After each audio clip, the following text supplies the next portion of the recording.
Hello and welcome, everybody. We are back on the Magnolia Shine podcast. I'm Trellis Williams alongside Blake Levine. Please be sure to hit the subscribe button right here to the Magnolia Shine podcast. We are excited. It is the first week of the season. Week 1 of football is here. And Blake, what you thinking? We're about to go through 10 games, 10 big games across the state and give our predictions and analysis. Well, when we were prepping this show, we were talking about which ones do we not talk about since we're only going to do 10. I'm like, well, we could sit here for hours on hours just talking about all these games. But sadly, we had to put it down to 10, but excited. I mean, look, it's the best football in the world. 100%. We're excited about this. Starting off Ocean Springs and Meridian, and now this is going to be in Meridian. Meridian, I know they've got a new stadium in certain ways, like they kind of built it up. Ocean Springs coming to town, a big time football program coming in to play Meridian. What you thinking about that one? Well, yeah, you talk about Meridian having the brand new stadium. I mean, it's one of the. I think it is the biggest, right? The most seats of any high school stadium in the state. I mean, I it's do it's believe so. massive.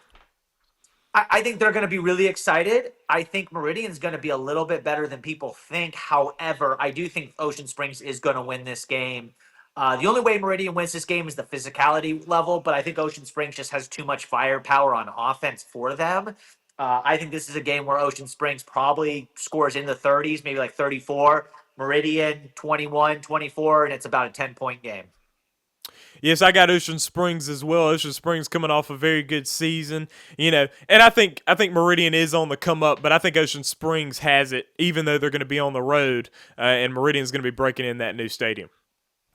I'll say this: if Meridian's able to win that game, all of a sudden that district with Brandon Petal, Oak Grove, and all that, whoa, like, is Meridian a player? So this is a huge early season test for, I think, more Meridian than it is Ocean Springs, in my opinion. Like, where is Meridian? Yes, then we got Warren Central and Clinton. Now, Warren Central, you've talked about as being your favorite for 6A. I got them in the championship game. They take on Clinton. Clinton is a big question mark this year. They're losing a lot of guys. They lost their coach. You wouldn't expect that this would be a big year for them. I've got Warren Central winning this game pretty comfortably. Yeah, me too. It's interesting, right? Because last year you had Clinton; they were 1-9, and they must have had 25 ACLs tears on their team.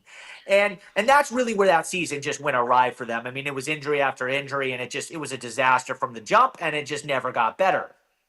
However, you would go, oh, we're not going to be injured this much, but then you lose 5 kids to Jackson Academy, so you kind of are in the same spot where Clinton, I don't know what they're going to be. I mean, they may be the doormat of that level, and so Warren Central, they have to win this game. Not that they should win this game. They have to win this game because if you're going to win 6A, the best 6A team is going to be Clinton this year, and they're going to beat them handily. So, yeah, absolutely. It's a must-win game for Warren Central, and for Clinton, it's a must-play well. And so then you got Jefferson Davis County taking on MRA. MRA coming off of a week 1 loss, or week 0 loss, really, there against Ravenwood. But it was a close game, and MRA took a lead early, so they showed some good signs. Now they take on Jefferson Davis County, which is a very good program as well. I think this is going to be a tough one. However, I think I'm going to give Jefferson Davis County the edge. Okay, here's where we disagree. Here's the first one. I think for me, MRA is going to win this game. I think they're actually at this moment a better football team because one, they've played a week. They played up levels in Tennessee. I think that they are very well coached, but then we go to JDC, who's very well coached as well. However, there is one thing about JDC and recently in their success is they start slow. And so they start slow again. They lose to MRA, but that doesn't mean much for what they're going to be at the end of the season. I remember them, I think they were like 1-4 to start a season, and they won the state championship because they were Yeah. playing up. They were competing against the best. And I think if MRA is who we think they are, which is the 6A school, or not, they're not 6A, but the top 4A schools in private school, if those are the teams that can beat 7A schools, then you need to go beat JDC. Interesting. So you have MRA winning the ball game. I got JDC winning the game there. Then we got Yeah, let's Jackson keep track. prepping. Yeah, let's keep track of this. Oh yeah, Let's keep track yeah. of No, this. No, listen, I'm writing it down. I'm writing it down right here in front of me. Jackson Prep and Park Lane is Oh, that's a good happening one. as well. I think this is a good one as well. I got Park Lane winning this game. Jackson Prep ranked 13th in the state according to Max Preps. Of course, they had a rough first week last week, and they're 0-1 heading into this game. Now, they're going to be hungry, and they're going to be just if you think about it, normally you would expect Jackson Prep to win a game like this against Park Lane. Jackson Prep's a bigger school, but Park Lane's got a good program. I think Park Lane's going to take the win at home. Yeah, I'm taking Park Lane too. I mean, how many times are we going to see a game where Jackson Prep is an underdog against a smaller school? You're just that is just such a weird thing to say, and they're an underdog. I mean, there's no doubt. I mean, if you look at the majority of people, they're going to pick Park Lane because we think that Park Lane is one of the four best schools, and Jackson Prep is as down as they've been in 2, 3 decades. I mean, this is the rebuilding year. The only way Jackson Prep wins this game is their coaching staff comes up with a great defensive game plan because Park Lane's got a high powered offense. Their offense is as good as anyone's in the state. So they're gonna if they can somehow hold the game in the 20s, maybe they have a shot, but I don't think they're gonna be able to. So we both have Park Lane on that one, Oak Grove and Starkville. And now that's one of our premier games of the week here on the Magnolia Shine podcast. This game is in Starkville. And I will say, Blake, we talked about this on Monday, and I had Oak Grove winning this game. Now, I didn't really realize it was going to be up in Starkville. Now, of course, No, Starkville's stay having with to. your pick. Stay with your No, pick. listen. I'm staying with my pick. Now, listen, I was just about to get to that. I'm staying with my pick. However, didn't realize it was up in Starkville, but Starkville, they're going to have to adjust to their new quarterback and their new coach. And I think that those adjustments are going to be enough where I think they're going to start off just a little bit slow, and I think Oak Grove's going to take this first game. Yeah, yeah. Again, we talked about this. This is the best quarterback matchup of the whole first week. You got Keelan Hall and you got Kingston Johnson, and then those two guys are the best, like two of the four best quarterbacks in the state, even though they're both juniors. Super impressive kids. This is going to be a game where they're going to both throw the ball a lot. I do think Starkville wins. They're at home, and I have this thought in my mind that okay, every time that they've had a really good quarterback, they've won a state championship for the most part. So this is a really good team, and I'm going to take Starkville. And so then we got Picayune and Gulfport. Now that's a battle of two teams there on the coast. You got Gulfport, which is a 7A program, and then you got Picayune, who's my pick as the 6A champion this year, and you have them in your championship. So we both highly regard Picayune. This game will be at Gulfport. I'm taking Picayune. I think Picayune is going to have a very, very good season. I don't know if Picayune's going to really lose any games, if we're being honest, from my point of view. And so I take Picayune over Gulfport on the road. Gulfport's going to be way better this year. They got Parker Nettles as their quarterback now, and he's a really good ball player. And I think they're going to be way better now having a quarterback that is seasoned and smart and has all that. But the physicality of Picayune's going to beat them. Just the physicality and the defensive line, the power of the offensive line just blowing you off the spot, and that running game that just is infuriating to defend because it's 3 yards and cloud and dust sometimes. I think Picayune's physicality is just too much for Gulfport, so I'm going to agree with you. And so then we got Murrah and Terry. I know this was picked as the WJTV game of the week. And, of course, I do the Terry football broadcast, so I'll be broadcasting that one. So I've kind of been able to go in deep on Murrah against Terry. Now, Murrah last year was 9-2 on the season. They're a 7A program. And, of course, that was during their independent years. They went 2 years as an independent school instead of playing in region play, so they're able to pick their whole schedule. But they did have a very impressive season because they played Madison Central and had a 21-7 game with them. It was a pretty tight game for a lot of the time. They beat Holmes County Central, which was a huge win. That's against a major 5A program. So Murrah was legitimately good last year. They're losing a lot of players. They're going to be young this year. Terry, on the other hand, has a defense that they're having to rebuild from last year, losing a lot of guys, but they're bringing a lot of offensive players back with Rondé Baker as their starting running back. I think Terry hosting this game, I think Terry's going to come out with the win, but I think Murrah's going to give them a good challenge at first, but I think Terry's going to blow away with it just out of experience.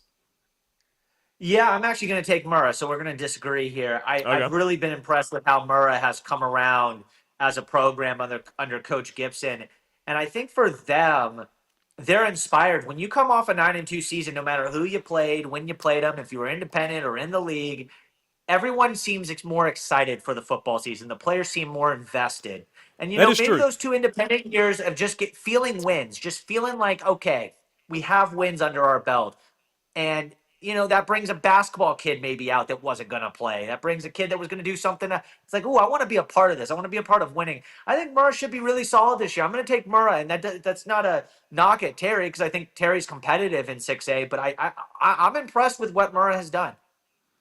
Yeah, and listen, noted that Coach Gibson, I've talked to him about this, and that's why he wanted to be independent for those 2 years. He wanted to, get some momentum, get some confidence, because playing in that region with the Madison Centrals, the Germantowns, Clinton of the past, not really as much right now, but Yeah. Starkville and Oxford, those kind of teams, you're talking about that's very tough to play, and they're back in that region again. But they have some wins under the belt, so that's a very interesting matchup that we'll see tomorrow night. And then we're going to be talking about Heidelberg and Noxubee County, which I think is an awesome first game Uh, because yeah. you have the 3A state champion in Noxubee County, if I'm not mistaken. Is that correct? 3A No, champion. they lost. They lost to Choctaw. They lost to Choctaw. They lost right at the Right. end, Right. though. Right. They lost Right. right at Yes. the Yes. end. Yes. Yeah, because I was listening to that game. So they were the runner up, but they were a very good team, the championship level team. And then Heidelberg, 2A state champion and overwhelming favorite to repeat once again. This game will be in Noxubee County.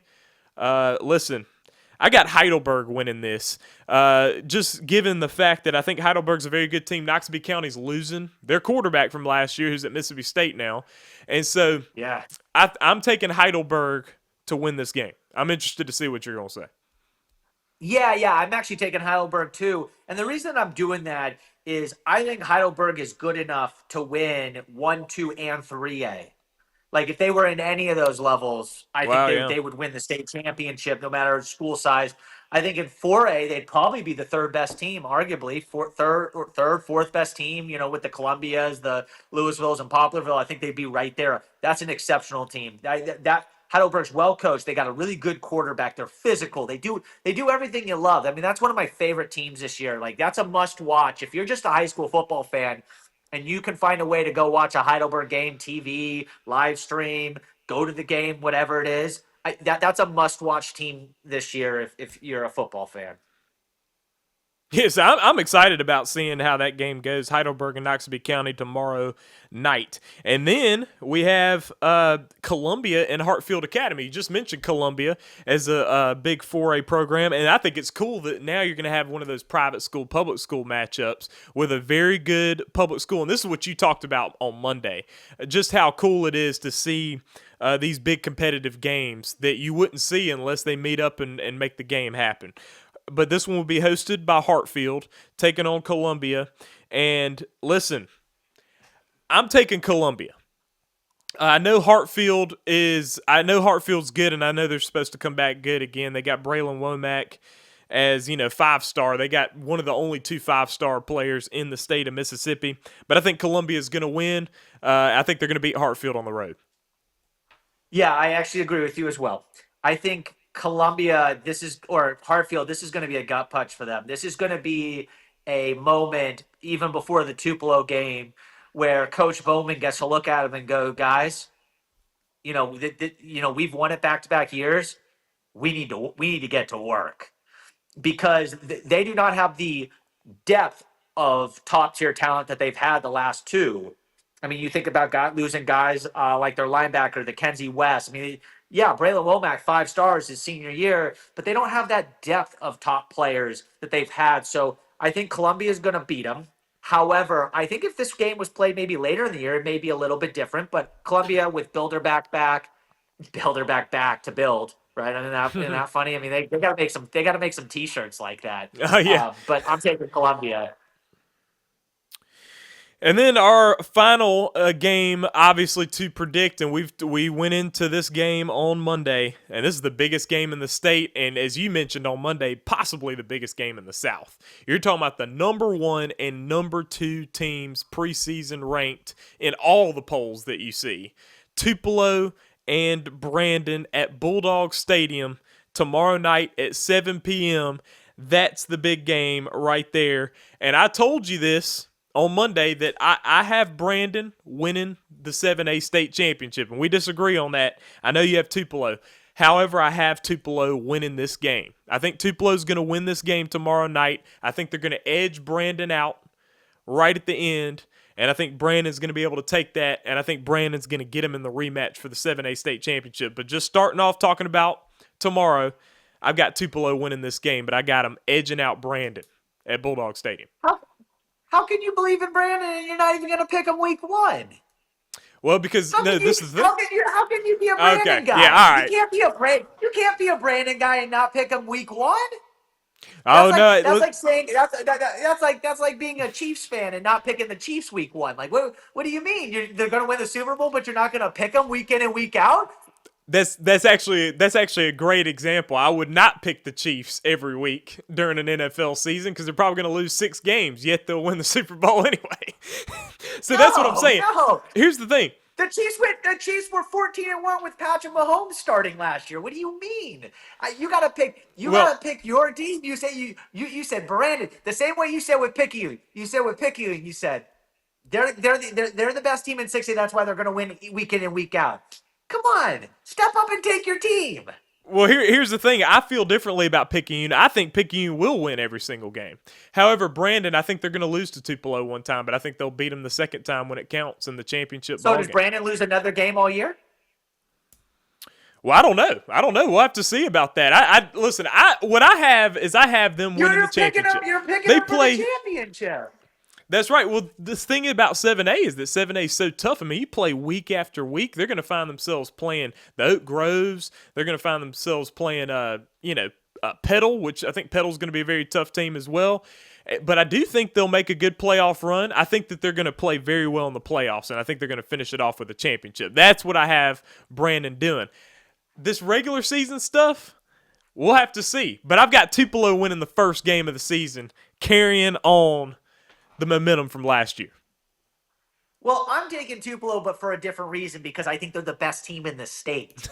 And I believe in my rankings and I believe in my picks. Because what's the point of doing the rankings? Why did we do the rankings if you're not even going to take the team? Who's home? Who's home? Brandon is home. So your number one team in the state is home week 1, and you're not picking them. That is true. That is true. But here's the thing: they've got a new coach. They've got changes, and they've got to get accustomed to the changes. Because at the end of the season, they're going to be number 1. Trellis, they're home. At the end of the season, we're going to have a final ranking that's going to have Brandon number 1 and Tupelo number 2.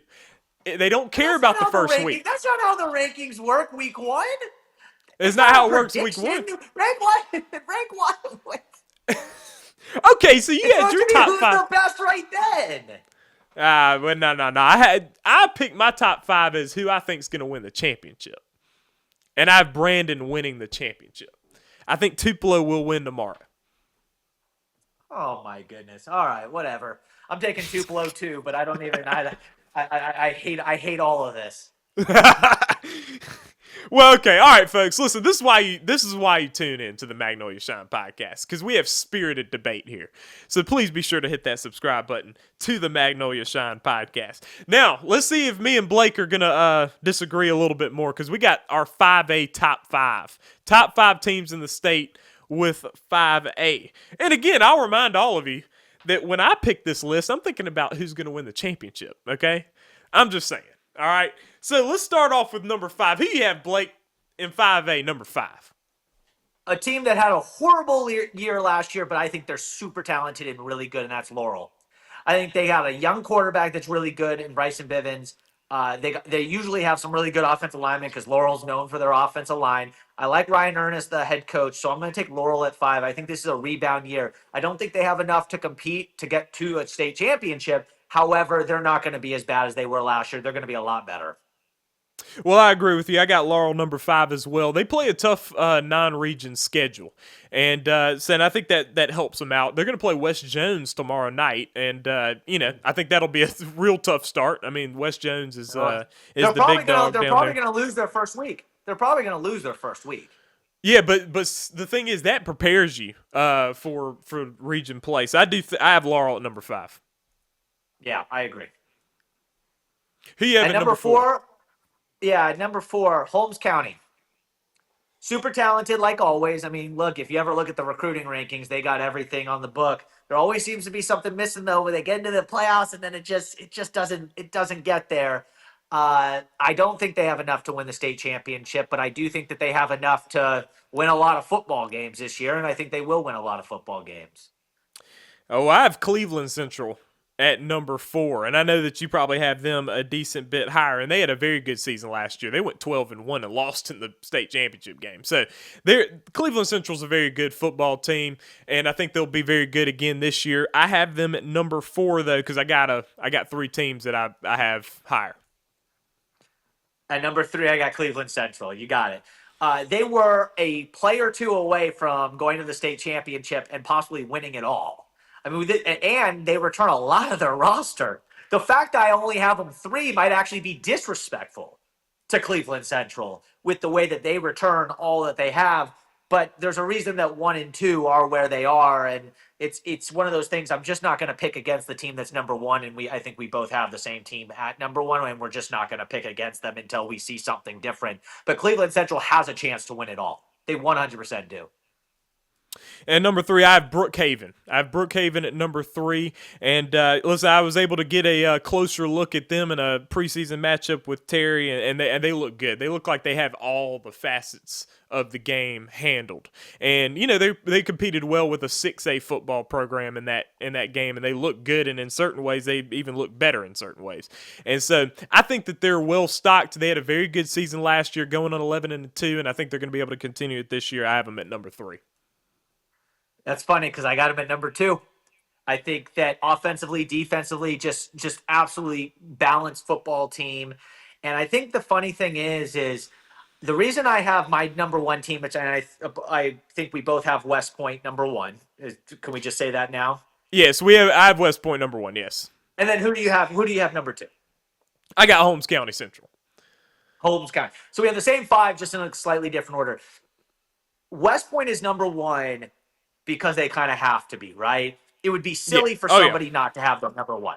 Yeah, that's right. And it's not because they ran through and dominated, and there were a lot of close games. You talk about the Cleveland Central game was close. You talk about the Gaucher champion. Like it's not like that. But the reality is they just win. Like it just every ball falls their way, and it's because they're well prepared. It's a tradition, all those things. However, I want to put Brookhaven 1. I want to. I didn't do it. I didn't have the balls to do it. But I really wanted to put Brookhaven number 1. I believe in them wholeheartedly that that's a state championship football team and one of the best teams in the whole state. I just didn't have enough conviction with what I know about West Point, and I would feel silly not picking them. Yeah, I think West Point. I think West Point's going to win the championship again. I think that they're the best team going into the season. So in both ways, I have them number 1. I do think Brookhaven will be very competitive as well. But I think all 5 of these teams, we had the same 5. I think that might be the first time in our top 5s we had the same 5, just a little bit of a different order there. This was a topic that I saw on one of your shorts, Blake, that you were talking about. These names of these schools, man, with the Holmes County Central. Adding Central to the name. Now, question, do you know why they do that? No idea. I assume because it's in the central of the county. Yeah, but if you're the only school in there, then I think that covers it, What's right? the point? What's the point? What do you need Central for if you're the only school? So here's the thing. So Warren Central should be Warren Central Oh yeah. Oh yeah, of course, yeah. because they're not Warren County Central. They're just Warren Central, right? Yeah, that's right. Okay. That's been their name forever, right? Like Oh that's yeah, yeah, yeah. Warren Central has been Warren Central, right? Like there's Mm, okay. What do we need Madison Central for? What other Madison school is there? You yeah, get my argument about this. yeah. Why do we need it? Because why can't it just be Madison High School? Like what's the Central for? Holmes County, there is not another high school that's a public school. Obviously, they have Central Holmes, right? But there's not another public high school in Holmes County. So why is it just not Holmes County High School? Why do we need Central? It's a mouthful. And when I was at WJTV, I convinced everyone. I said, no, I'm done putting Central in for some of these names. And they were like, but that's the school name. And I go, that someone can write me a nasty email. I'm done with it. They're Holmes County. So when we put the lower banner up, it was Holmes County versus Madison. And guess what? Everyone knows what it is. People in the Delta, Thomas Edwards High School? No, it's Ruleville. Like, come on. Like let's not. West Bolivar, they still call it Rosedale. To a lot of people, it's just Rosedale. Like, what do we need all that Central for? Well, I will say this. I, It's I not will Jefferson agree with. Davis County Central. It's not Jefferson Davis County Central. That would be silly. That would be That silly. well, that'd be just kind of insane. That'd be just a lot to say. Jefferson Yeah, Davis County's but a what's lot the anyway. difference? Yes, but Trellis, but what's the difference? Well, I'll say this. Listen, if you have your school name and it's been that way for decades and decades and decades, it's just hard to change it, man. It's hard to Yeah, shorten but it. Madison Central wasn't for decades, is it? Because Really? it was When Madison was? Ridgeland. It was Madison Ridgeland, right? Or was it? And I don't know, man. See, I don't know the history of that. I listen. I've always known it as Madison Central, but then again, I've only really known about it for however long I've lived in this area, 12, 13 years. But um, so I don't know, but I will say Holmes County Central is probably the one that always trips me out, just because I know that in that in that county that's the school. That's the school. Now, what Yeah, about but Cleveland Central? no, but all the Holmes County people call it Holmes County. They don't use Central. Oh, well, Like when yeah. I like under my post, like the basketball coach even said, "Oh, I always only call it Holmes County." Like that's like a normal thing. Like what do we need the Central for? Like I said, there is Jefferson County and Jefferson Davis County, but neither one of them put their Central in it. Yeah, yeah. I guess that is interesting. Listen, if the people there don't even call it that, it seems like it's probably going to get changed soon. Then, man, that's what it sounds like to me. Because it's at some point in time, it seems like that they would drop it here. But Blake, we go through these 10 games that we just talked about. Other than the top 3 games that we talked about on Monday, which is Oak Grove, Starkville, Tupelo, Brandon, and then West Point and Louisville. Other than that, what would be the biggest game to you that you're looking forward to seeing the most? Grenada's hosting Pine Bluff. I think that's kind of fun. You talk about a team Thought from that was interesting. Arkansas coming over. Yeah. Yeah, coming over and playing Grenada. I think that's really impressive, and I'm interested to see Grenada. Everyone tells me they might even be better this year. I don't believe it, but maybe they are, and maybe I'm proven wrong. But so I'd like to see how they perform. Well, the thing is too is that when you win the state championship, I mean, listen, how much better are you? How much better do you need to get? Really, I mean, so 2 years ago they're in the state championship game. Last year they are the champion, and at that point you're just trying to repeat. Of course, you want to challenge yourself in the non-region, and hence what we see there in that game. For me, I will say I'm very interested in seeing that Heidelberg and Knoxville County game because I know that for Yeah. those teams, a non-region game like that is huge, and especially if you're talking about Heidelberg, because Heidelberg, we don't know for sure. We're definitely speculating, but if they're able to run the table in 2A again and win the championship, these non-region games are big for them. These make their season. Challenging non-region games make your season if you're running the table in your classification. Would you agree? Yeah, because then you can say, well, yeah, I mean, we played up. I mean, when we had the opportunity, we played up, and that's just how good we are. Because if Knoxville won the title, no one would be surprised, right? You'd be like, oh, that may have not been my pick, but I'm not surprised. So Heidelberg gets that notch on their belt that says, yeah, well, we beat them too. No worries. Yeah, another game that we did not talk about was Germantown and Northwest Rankin. And I will say this, I've heard some rumblings from Germantown that they're supposed to have a pretty good team this year. I don't know what the details are on that, but I know that last year they had some good competitive games with some tough teams in their region. Of course, they're in that real tough region. Um, Talk about them and what's your insight on Germantown on what their football team will look like this year. Yeah, but it's not even insight. It's about math. So 4 teams from that district make it, right? I mean, Oh that's yeah, that's that's the rule. Okay, okay. Does Madison make it 100%? oh yeah, oh yeah, Okay, Starkville. yeah, oh yeah. Okay, so now there's 2 spots, Tupelo. right? Like all right. There's 2 spots. There's 2 spots, and there's 2 spots left for 4 teams. Hmm. That would be Clinton. That would be Oxford now, because if it was Tupelo, the math would start looking really bad. But it's Oxford, Yeah, Germantown, and then I'm missing one. Or did I say him? Or Murrah and Murrah. And so are they good enough to be one of those 2 of the 4 teams? Okay, I think Clinton's not going to be there. They better beat Murrah this year because I mean, the last team that gets in is going to be a 1-win team probably in district, and it's going to come up to a tiebreaker. So I mean, what's their what if they finish fourth, they then have to play Tupelo in the first round. So start talking about math. Is there a playoff win in Germantown's path? I don't know. I don't think so. Like when that's you an start to interest. really break it down, Yeah, like where you because the 4 seed's going to have to play Tupelo.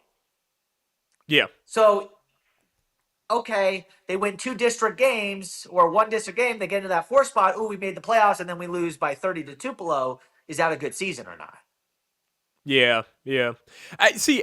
I did not realize that Tupelo was not in that region. I guess did that change this year with the? Yeah. They refigured Okay, it so Tupelo's with the schools below Memphis, okay, DeSoto I see. County, Hernando, right? So That's right. Tupelo's.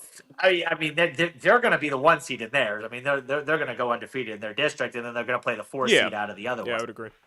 But Yeah, Oxford comes over. Well, Germantown, Oxford. I'm not so sure.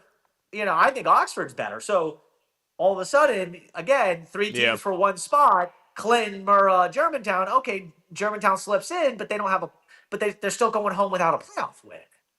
Yeah, so that means that man. So if you're not in the same region as not in the same region as Tupelo, you You really have want to that be. 3 seed.